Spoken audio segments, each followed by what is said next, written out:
Enjoy a narrated virtual tour of passenger aircraft exhibited in the Air and Space Museum's Steven F Udvar-Hazy Center. The museum is in Chantilly, Virginia, outside of Washington, D.C., is free to visit, but there is a $15 parking fee. Nicknamed Anti-Jew, the Yonkers Ju-52/3M, a tri-motor version of the single-engine Ju-52, was a successful European airliner.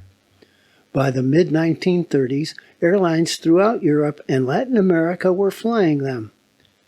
It could carry 17 passengers or 3 tons of freight and had good short-field performance.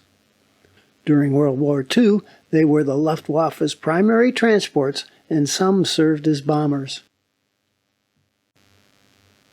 The Boeing 307 Stratoliner was first flown in late 1938 and was the first airliner with a pressurized fuselage. It could carry 33 passengers and cruise at 20,000 feet while maintaining a cabin pressure of 8,000 feet. This enabled the Stratoliner to fly above most bad weather, thereby providing a faster and smoother ride. It incorporated the wings, tail, and engine of the Boeing B-17C bomber, and the wide fuselage was fitted with sleeper berths and reclining seats. The Lockheed L-1049 Super Constellation is a stretched version of the original military model C-69. This aircraft entered service on December 7, 1951 with Eastern Airlines, accommodating 88 passengers. Built by the Boeing Aircraft Company, the 367-80, better known as the Dash 80, would revolutionize commercial air transportation when its developed version entered service as the famous Boeing 707, America's first jet airliner.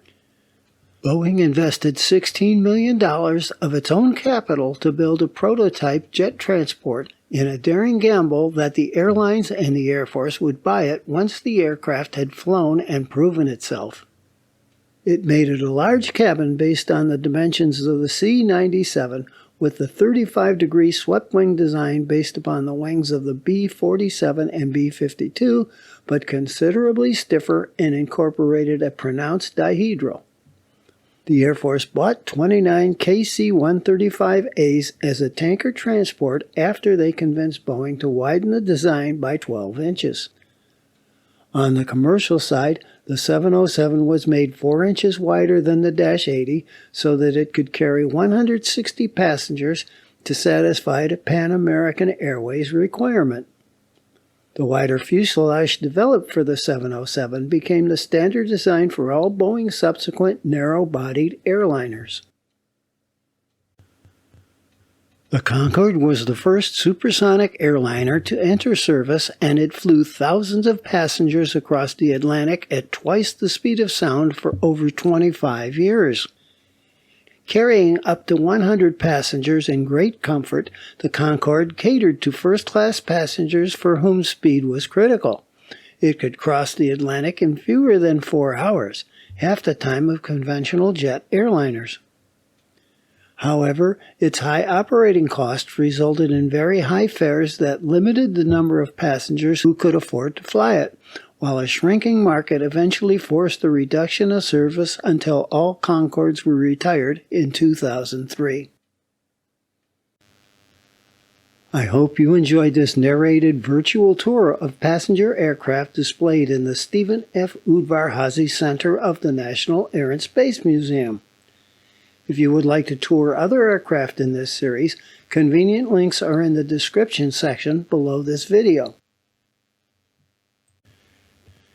Here are YouTube suggested links on similar topics that you may enjoy.